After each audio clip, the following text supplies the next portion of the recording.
Jangan bilang-bilang bersama saya Coach Wira, ini adalah social distancing video pertama saya. Anda boleh like, komen, subscribe, dan pencet tombol loncengnya jika ingin mendapatkan video saya lainnya di program Mantra Hati, Manajemen Transformasi Harapan dan Tindakan. Nah, pada video kali ini saya akan membahas pengaruh virus corona secara mental kita bersama. Mengapa saya membahas secara mental? Karena proses penerimaan berita dan informasi melalui sosmed dan TV telah terjadi berulang kali dalam pikiran dan mental kita. Lalu, apa dong dampaknya bagi kita semua? Pengulangan berita dengan konten tanpa filter semakin masif beredar saat ini. Entah sudah berapa kali berita yang kita baca dari grup WA dan sosmed serta media lainnya menjadikan kita bingung, mulai resah, cemas, khawatir, dan takut berlebihan. Bahkan kini tiba-tiba banyak bermunculan ahli dan komentator di negeri kita ini yang terus menyebar berita tanpa sumber yang kredibel, jelas, dan dapat dipercaya. Hal ini tentu saja bisa meresahkan dan menyesatkan masyarakat pada umumnya. Berita tidak benar yang sering kita baca, lihat, dan dengar berulang kali dalam pikiran akan menciptakan mental fokus dan keyakinan diri sesuai dengan pemahaman dan pengetahuan kita masing-masing, yang pada akhirnya menciptakan kecemasan, kekhawatiran, dan ketakutan secara berlebihan. Hal ini menjadikan mental fokus kita semakin lemah. Lemah karena terlalu banyak berita menakutkan di sosmed dan TV. Segala penyakit yang muncul mulai kita curigai sebagai virus corona. Ini yang saya sebut dengan penyakit curigasitis, di mana masyarakat terlalu berlebihan memaknai virus corona yang sedang terjadi saat ini. Ingatlah bahwa sosmed adalah media informasi dan bukan media kebenaran. Kita harus pintar memfilter semua informasi yang ada. Jangan berpikir bahwa apa yang kita lihat dan baca semuanya benar dan mutlak terjadi. Kecemasan yang terjadi di masyarakat saat ini selain karena virus corona, juga karena kecemasan dan mental fokus yang mulai lemah. Fokus pada kematian, bukan keselamatan. Fokus pada ketakutan, bukan pada kewaspadaan. Fokus pada masalah, bukan pada solusi. Dan fokus menyalahkan, bukan saling mengingatkan, bekerja sama, bahu-membahu. Apa yang kita lihat, apa yang kita dengar dan rasakan berulang-ulang, itu akan menjadi proses mental, akan menjadi self-talk atas suara batin. Dan self-talk ini, cepat atau lambat, akan berubah menjadi gambaran mental atau self-image, sehingga pada akhirnya akan menciptakan keyakinan diri yang membelenggu. Begitulah proses mental fokus kita terbentuk melalui pengulangan dan keyakinan. Maka kurangi baca berita yang sumbernya tidak bisa dipercaya, apalagi bersifat provokasi dan menyesatkan. Bacalah berita dari sumber resmi pemerintah kita. Sambil terus siapkan diri, jaga kesehatan, lakukan protokol kesehatan sesuai dengan anjuran pemerintah. Ada baiknya sesekali ganti bacaan berita Anda. Baca informasi tentang pengembangan diri, life skill, social relationship, atau hal menarik lainnya yang ingin Anda ketahui. Jangan keluar rumah, terapkan social distancing, jadilah warga masyarakat dan warga negara yang baik dan patuh. Dan inilah alasan mengapa saya membuat video sambil menerapkan social distancing. Jika Anda tertarik, saya akan terus membuat konten video selama masa social distancing ini. Anda boleh like, komen, atau subscribe sekarang sambil lanjutkan tonton video ini. Nah, jika kita merasa menjadi manusia yang baik dan bertanggung jawab di masyarakat, maka ikutilah petunjuk dan aturan pemerintah kita. Tinggallah di dalam rumah, belajar, bekerja dari rumah, jangan keluar kecuali ada hal penting yang tidak bisa diwakilkan. Jangan keluyuran, apalagi nongkrong tanpa tujuan yang jelas. Virus ini menyerang siapapun, dimanapun, dan kapanpun. Ia tak peduli siapa Anda atau apapun latar belakang Anda. Jika kita tidak disiplin, maka alam yang akan mendisiplinkan kita dengan virus corona akan membasmi kita, memberikan penyakit pneumonia dengan nyawa sebagai taruhannya. Dan sejak saat itulah kita akan menjadi agen penyebaran virus corona ini di lingkungan di mana kita tinggal dan bukan menjadi agent of change yang bermanfaat. Maka ketika kita cemas, khawatir dan takut berlebihan dalam menghadapi virus ini, maka mental fokus kita sendiri yang akan melemahkan kita, yang membuat imun sistem kita menjadi drop dan semakin lemah karena kita sibuk mendoktrin diri sendiri dengan terus membaca berita hoax hingga lupa menjaga kesehatan kita. Kita lupa jika imun sistem tubuh kita bisa kuat jika kita berpikir positif, menguatkan mental, rajin bergerak dan berolahraga, makan makanan sehat, istirahat yang cukup. Kecemasan dan panik berlebihan akan menciptakan reaksi dan tindakan yang kurang rasional, di mana otak reptil manusia merespon segala sesuatu semakin cepat terhadap ancaman dan bahaya yang dipikirkan, meskipun belum tentu semuanya terjadi. Disinilah perilaku kita seolah kehilangan akal sehatnya, over fear dan over protective. Amigdala yang menjadi pusat alarm sistem otak manusia akan terus mengirimkan sinyal kecemasan, ketakutan yang bisa menimbulkan kegelisahan, tekanan mental, dan akhirnya stres. Nah, di Pulau Bali, semua peristiwa dan kejadian alam sangat dipengaruhi oleh pergantian dan perhitungan sasi. Dan bisa jadi, virus corona ini merupakan peringatan dari alam agar manusia di bumi semakin mengerti dan sadar bagaimana menjaga keseimbangan alam dengan satwa, binatang, dan seluruh ciptaan yang ada agar tercipta keharmonisan. Hukum alam mengajarkan kita, apa yang engkau tabur, itulah yang engkau panen. Siapa yang mampu beradaptasi dengan alam, merekalah yang akan bertahan hidup. Yang tak mampu beradaptasi, mereka akan segera punah. Adalah Empu Kuturan yang mengajarkan konsep Trihitakarana sebagai bukti bagaimana masyarakat di Pulau Bali diingatkan dan diajarkan untuk mencintai, mengasihi, dan menghargai alam dengan melakukan yatnya suci demi keharmonisan dan keseimbangan alam.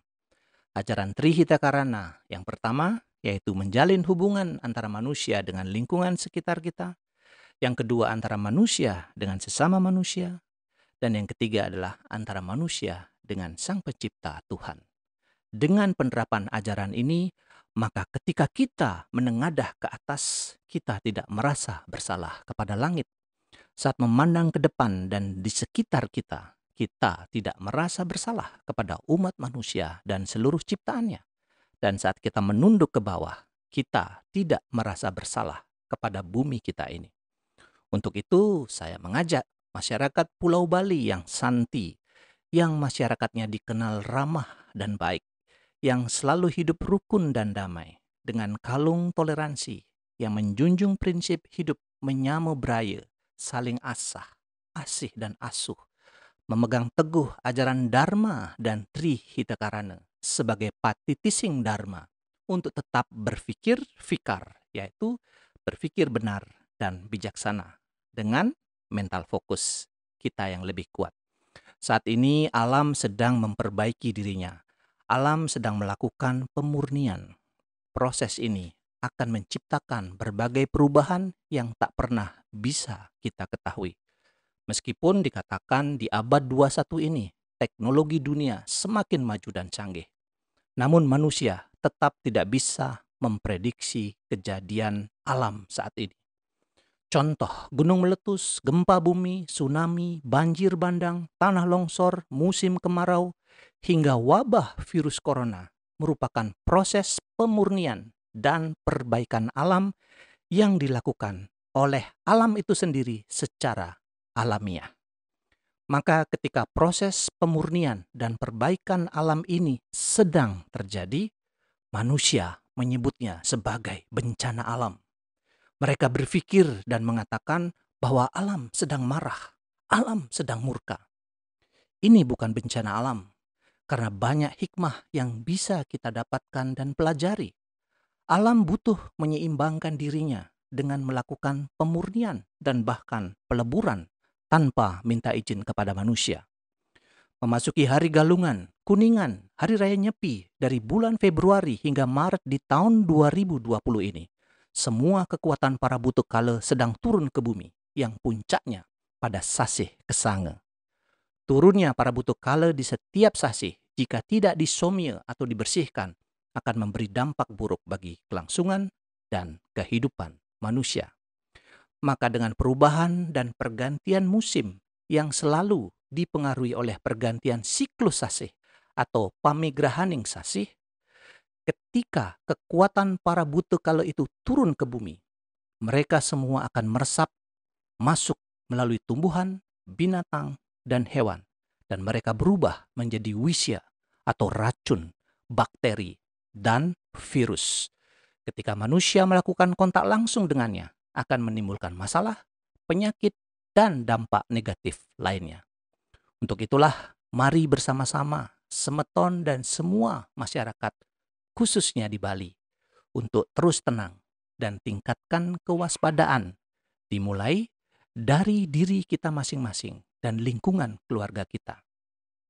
Semoga dengan adanya pembersihan dan penyucian jagat di pergantian sasih dengan melakukan caruning sasih seperti Taur Agung Kesange nanti secara niskala agar semua kekuatan para buta kala kembali disomye dan dibersihkan agar kekuatan buta kala tersebut menjadi netral dan murni.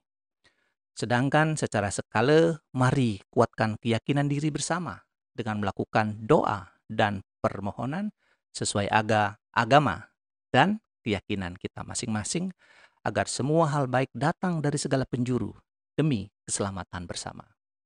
Semoga atas kehendak Tuhan dengan bertepatannya perayaan Hari Nyepi di Bali dengan amati geni, amati karya, amati lelungan, dan amati lelanguan di mana Pulau Bali untuk satu hari saja membersihkan dirinya. Hening dan tenang akan membantu proses pembersihan, pemurnian, dan penyucian sehingga dampak virus corona bisa dinetralisir. Janganlah ada rasa saling menyalahkan dan membenci dalam kondisi seperti ini. Janganlah dampak virus corona ini dijadikan ajang untuk menebar kebencian, dendam, iri hati, bahkan rasisme yang bisa memecah belah persatuan dan kesatuan bangsa.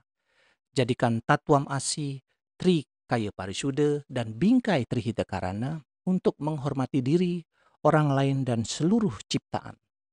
Dengan sikap pangenjali seperti ini, di mana kedua tangan kita satukan, adalah simbol universal, di mana alam mengajarkan kita untuk bersatu, meningkatkan rasa hormat, rasa kemanusiaan, kebersamaan, kekeluargaan. Sikap tangan yang universal ini bukan sekedar menghindari salaman saat ketemu orang lain agar kita terhindar dari virus. Sikap ini juga berarti keseimbangan, keselarasan, dan harmonisasi. Juga simbol penyatuan kelima sila Pancasila dan bukan simbol agama tertentu saja. Kemajuan teknologi tidak serta-merta membawa kemajuan peradaban mental dan spiritual umat manusia. Janganlah rasa kemanusiaan itu baru muncul ketika ada masalah atau bencana alam saja.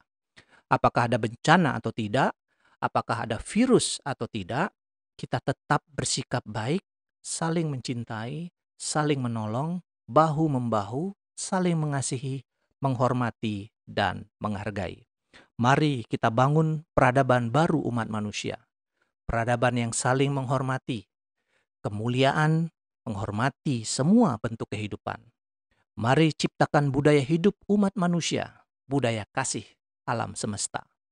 Mari membangun budaya harmonis, budaya saling menghargai keindahan nilai hidup harmonis, tanpa memandang apapun latar belakang, agama, keyakinan, ras, suku, etnis, warna kulit, bahasa, dan lain-lain, sehingga tercipta moralitas baru umat manusia. Dunia yang harmonis dengan alam dan sesama, dunia yang menghormati kemuliaan semua bentuk kehidupan, dunia yang menjunjung tinggi nilai, dan harkat manusia.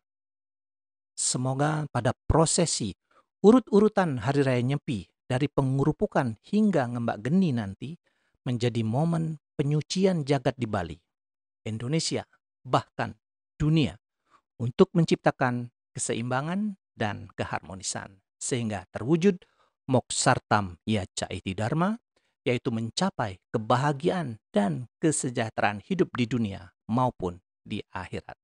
Selamat Hari Raya Nyepi Tahun Baru Saka 1942 bagi umat Hindu sedharma yang merayakan. Salam sehat bahagia buat kita semua. Jangan bilang-bilang bersama saya, Coach Wira.